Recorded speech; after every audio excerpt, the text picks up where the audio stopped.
Hello students, कैसे हैं आप सब। तो आज हम स्टार्ट करते हैं अगेन इकोनॉमी की सीरीज़ को।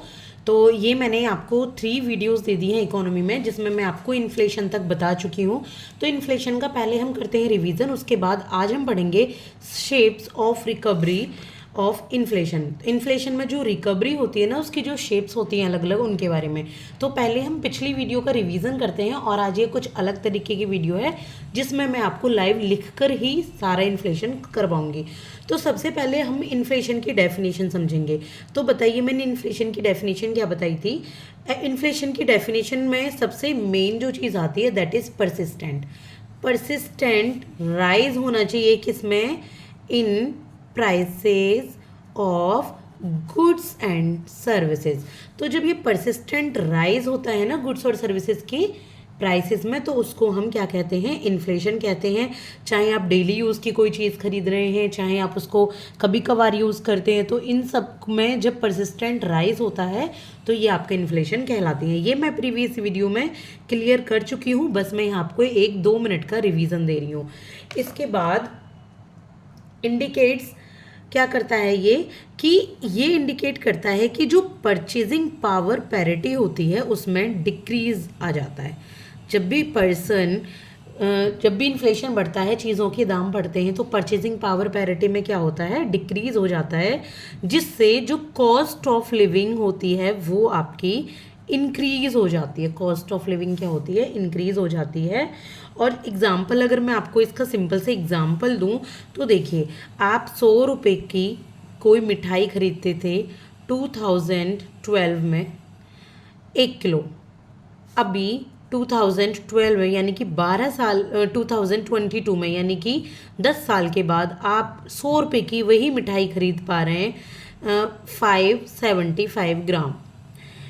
और इसके बाद 2024 में यही मिठाई आप खरीद पा रहे हैं 500 ग्राम। तो इन्फ्लेशन बढ़ा ना, कॉस्ट ऑफ लिविंग बढ़ गई, ठीक है। और आप क्या करेंगे, आपकी परचेजिंग पावर भी डिक्रीज हो जाएगी। आप जहाँ 1 किलो ले पा रहे थे 100 रुपये की 2012 में, वही आप 2024 में सिर्फ और सिर्फ 500 रुपये की ले पा रहे हैं। अब डेफिनेशन समझ आ गई इन्फ्लेशन की। इसके बाद हम समझेंगे मीजर्स ऑफ इन्फ्लेशन की, इन्फ्लेशन को मापने के क्या तरीके हैं। तो इसमें मैंने आपको 4 स्टेप बताए थे, step 1, step 2, step 3 and step 4।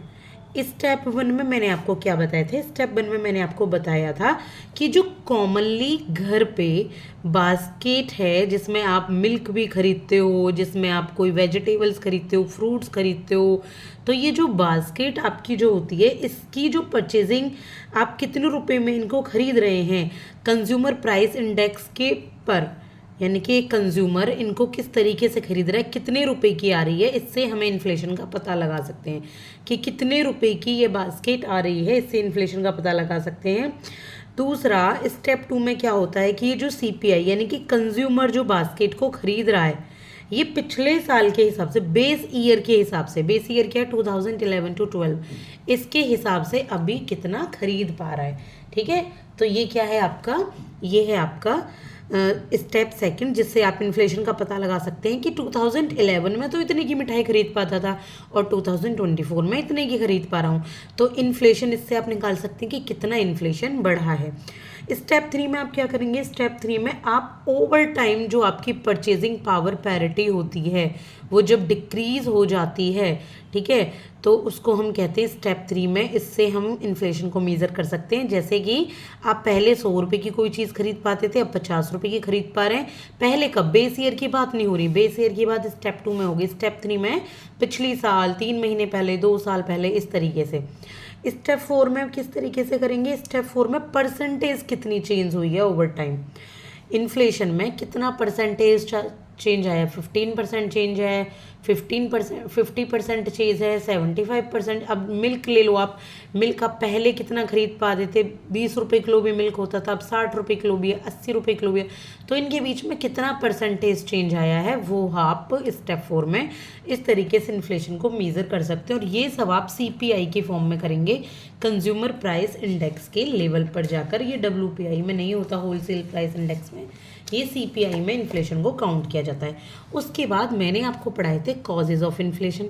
तो कॉजेज में मैंने आपको क्या बताया था, एक तो होता है आपका डिमांड पुल इन्फ्लेशन और एक होता है आपका cost push inflation. Cost push inflation, demand pull क्या होता है बताइए। डिमांड पुल इन्फ्लेशन वो होता है जब डिमांड इज हाई तो सप्लाई क्या हो जाती है, सप्लाई हो जाती है लेस। इनवर्स रिलेशनशिप है दोनों में, जिससे क्या होते हैं, प्राइस राइज होते हैं।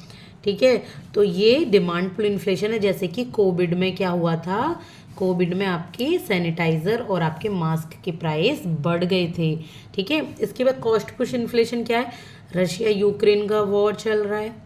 ठीक है, रशिया यूक्रेन के वॉर की वजह से क्या हो रहा है, ऑयल महंगा हो रहा है, ऑयल के प्राइस हाइक हो रहे हैं। और साथ के साथ मान लीजिए आपने वेजेस बढ़ा दी हैं अपने लेबर की, तो आपका ज़्यादा यहाँ पर आपको ज़्यादा पैसे देने पड़ रहे हैं उनको। रॉ मटेरियल के प्राइस महंगे हो गए, क्यों, क्योंकि वॉर चल रहे हैं, कोविड आ गया है, सप्लाई कम है। तो ये कॉस्ट पुश इन्फ्लेशन है, जहाँ प्रोडक्शन में आपकी कॉस्ट ज़्यादा लगती है। प्रोडक्शन में क्या होता है, आपकी कॉस्ट ज़्यादा लगती है, जिससे कि सप्लाई महंगी हो जाती है, जो सामान है वो महंगा हो जाता है।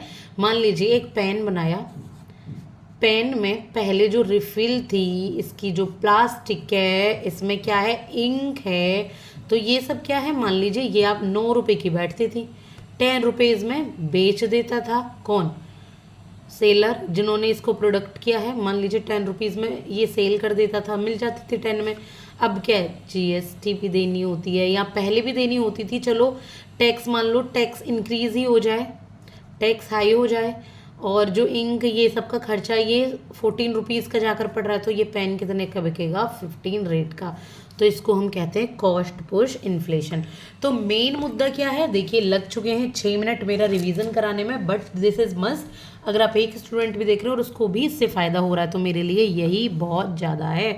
तो चलें अब हम समझते हैं यहाँ पर shapes of recovery in inflation, जो कि है मोस्ट इम्पोर्टेंट वीडियो और जो आपके समझ में आना जरूरी है। इसलिए मैंने सोचा कि मैं इनको आज पेन एंड पेपर की फॉर्म में ही समझाऊंगी आपको, बिल्कुल लाइव।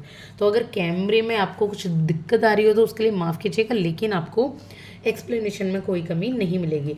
तो हम पढ़ेंगे जो हमारा मेन एक टॉपिक है, shapes of recovery in inflation हम पढ़ेंगे। अब ये क्या होता है, पहले हम इन्हें पढ़ेंगे। देखिए एक इकोनॉमी है, इकोनॉमी में क्या होता है, उतार चढ़ाव लगे ही रहते हैं। कभी इकोनॉमी बूस्ट कर जाती है, कभी यहाँ पे डाउन हो जाती है।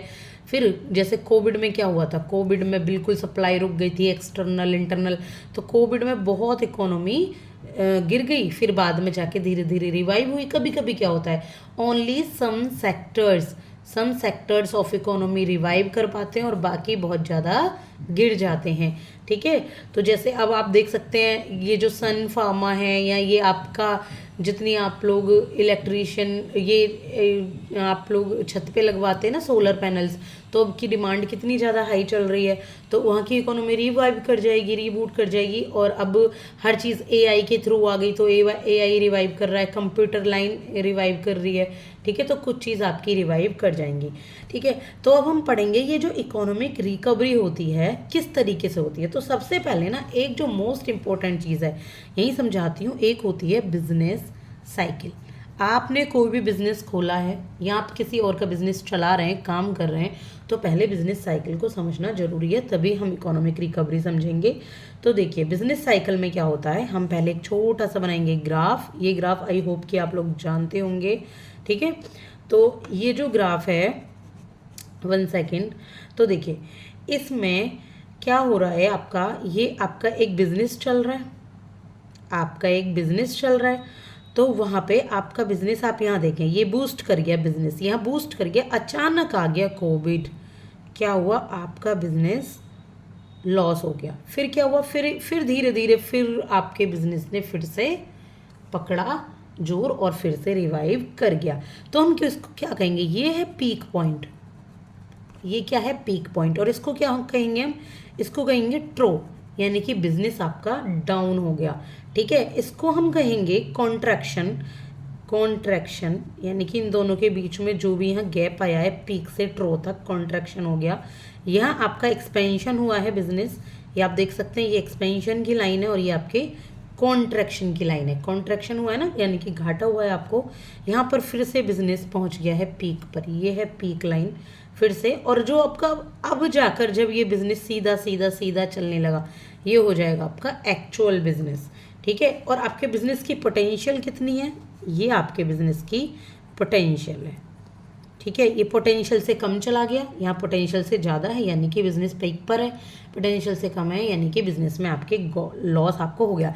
अब इसको रिवाइव कैसे करना होता है और ये किस तरीके से लॉस में गए, कैसे रिवाइव करेगा, ये कुछ शेप्स होती हैं जिन शेप्स के थ्रू मैं आपको समझाऊंगी। थोड़ा सा यहाँ पर मैथ्स हो रहा है, लेकिन आप प्लीज़ समझने पर ध्यान दीजिएगा, कोशिश करूँगी कि आगे से ये ना हो, ठीक है। तो चलिए अब हम पढ़ते हैं जो शेप्स होती हैं मेन जिसके लिए हमने वीडियो बनाई है, तो शेप्स ऑफ इकोनॉमिक रिकवरी। तो ये हम समझेंगे, सबसे पहले होती है देखिए जेड शेप्ड रिकवरी। तो एक एक करके हम समझेंगे, सारा नहीं लिखूंगी अभी यहाँ पर, पहले आप जेड शेप्ड रिकवरी समझेंगे। तो जो जेड शेप्ड रिकवरी होती है ये देखेंगे, मैं ये पहले ये बना के आपको बता देती हूँ।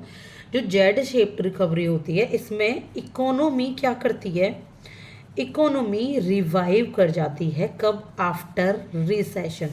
इकोनॉमी गिरी, रिसेशन आया, साथ के साथ इकोनॉमी मैंने रिवाइव कर लिया, ठीक है। जैसे कि कोविड आया, इकोनॉमी ट्रो हो गई, गिर गई। कोई नेचुरल डिजास्टर आता है, कोई एक्सटर्नल अफेयर्स यानी कि वार वगैरह होते हैं, एक्सटर्नल अफेयर्स यानी कि वॉर हो गए कहीं पे। अब देखिए ईरान इराक में चल रहा है ये, तो इस तरीके से अब ये देखिए, ये जैसे इकोनॉमी चल रही थी यहाँ पे 6% नॉर्मल इकोनॉमी चल रही थी नॉर्मल, अचानक कोविड आ गया, इकोनॉमी गिर गई और रह गई 3%। क्या हुआ, कोविड खत्म हुआ, इकोनॉमी में रिवाइव हुआ और ये पहुंच गई 8%। किया ना इसने रिवाइव, इससे ऊपर पहुंच गई, और ये क्या हो गया आपका जेड शेप्ड आपकी रिकवरी हो जाती है। कौन सी, जेड शेप्ड, ये बन गई ना जेड शेप। तो ये होती है जेड शेप रिकवरी, जिसमें 6% इकोनॉमी चल रही थी, 3% गिर गई थी कोविड की वजह से, एक्सटर्नल वॉर की वजह से, और फिर से ये रिवाइव हो गई और बन गई ये 8% की रिकवरी। तो यहाँ इसकी पोटेंशियल है ये इकोनॉमी की, और अपनी पोटेंशियल से ये ऊपर जा रही है, तो ये क्या हो गया आपका जेड शेप्ड रिकवरी हो जाती है, ठीक है। आई होप कि आपको समझ आ गया होगा। अब हम सेकंड रिकवरी समझेंगे, ये है वी शेप रिकवरी। ये क्या है, वी शेप रिकवरी। अगर आपको नोट डाउन करना रह गया है तो आप बैक करके वीडियो को नोट डाउन कर सकते हैं। तो बी शेप्ड रिकवरी क्या होती है, इसमें बी की शेप आएगी और क्या बताएगी वो हम अभी जानेंगे। इसमें क्या होती है, क्विकली, बहुत जल्दी से जो इकोनॉमिक एक्टिविटी होती हैं वो बहुत जल्दी से रीगेन हो जाती है, जल्दी से ऊपर उठ जाती है। जब वो डाउन होती है ज़्यादा टाइम नहीं लगता इसमें, ना ही इसमें कोई भी परमानेंट डैमेज होता है इकोनॉमी को, कोई भी परमानेंट डैमेज नहीं होता। सम सेक्टर होते हैं कि चलो अचानक से घट गए फिर एकदम से इसमें बढ़ जाते हैं। कैसे, ये इकोनॉमी चल रही है, अचानक से इकोनॉमी गिर गई, एकदम इकोनॉमी ने रिवाइव कर लिया और उसी जगह पर बढ़ गई।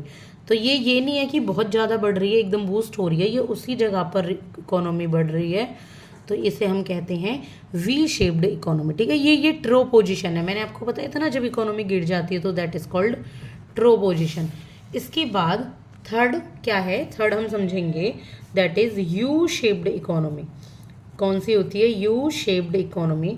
तो ये जो यू शेप्ड इकोनॉमी है इसमें इकोनॉमी स्ट्रगल करती है, इकोनॉमी क्या करती है, स्ट्रगल करती है बैक होने के लिए, बैक होने के लिए स्ट्रगल करती है। थोड़ा टाइम ज़्यादा लगता है, मोर टाइम टू रिकवर करने के लिए क्या लेती है, ज़्यादा टाइम लेती है। कैसे समझें, ये इकोनॉमी चल रही है, अचानक इकोनॉमी गिर गई, गिरती गई गिरती गई गिरती गई गिरती गई। अब ये रिकवरी ऐसे नहीं करेगी एक साथ, ये रिकवरी धीरे धीरे धीरे धीरे धीरे धीरे कर रही है और यू की शेप बनाते हुए ये रिकवरी कर लेती है। तो इसको क्या हम कहते हैं, यू शेप्ड इकोनॉमी। ये पूरी ड्रॉ पोजीशन है यहाँ तक और धीरे धीरे रिकवर कर रही है, इसको कहते हैं हम यू शेप्ड इकोनॉमी, ठीक है।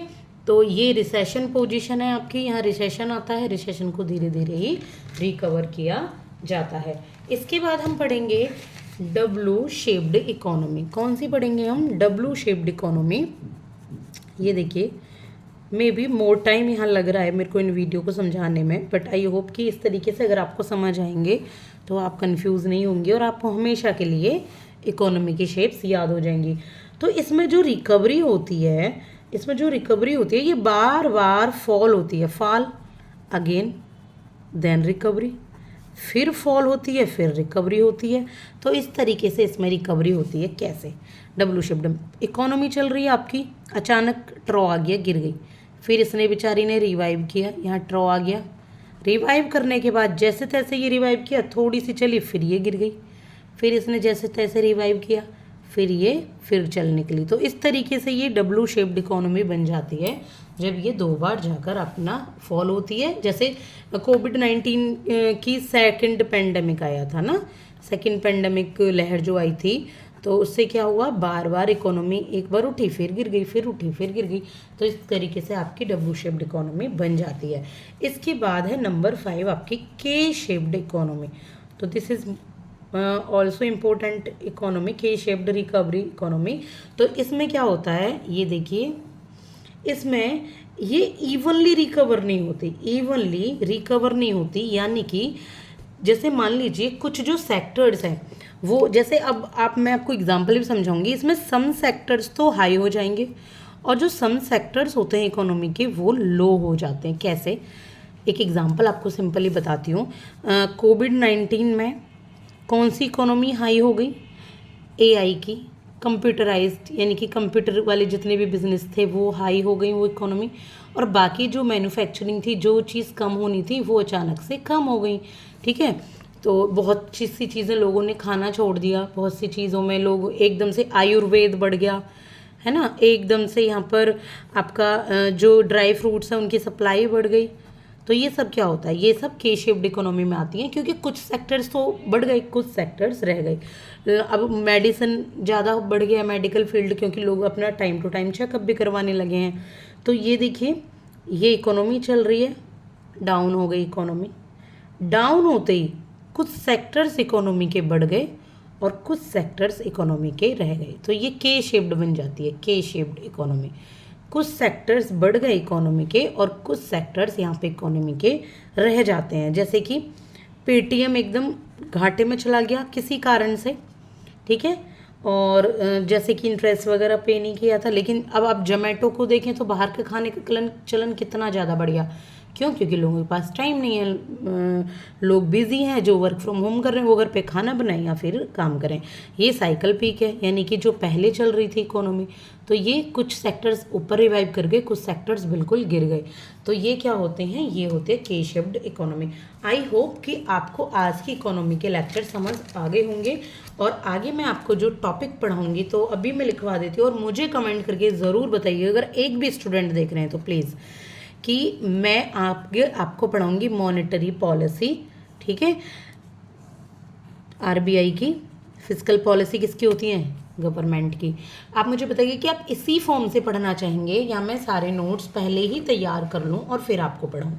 आपको ये ज़्यादा अच्छे से समझ आ रहा है कि मैं एक एक चीज़ लिखती जा रही हूँ फिर पढ़ाती जा रही हूँ लाइव तरीके से, या फिर मैं आपको सारा पढ़ लूँ और फिर उसे समझाती चलूँ? तो प्लीज़ मुझे कमेंट करके ज़रूर बताइएगा, अगर आपको थोड़ा सा भी फ़ायदा पहुँचा हो तो प्लीज़। और अगर आपको वीडियो पसंद आई है तो लाइक, शेयर एंड सब्सक्राइब जरूर कीजिएगा। Thank you so much.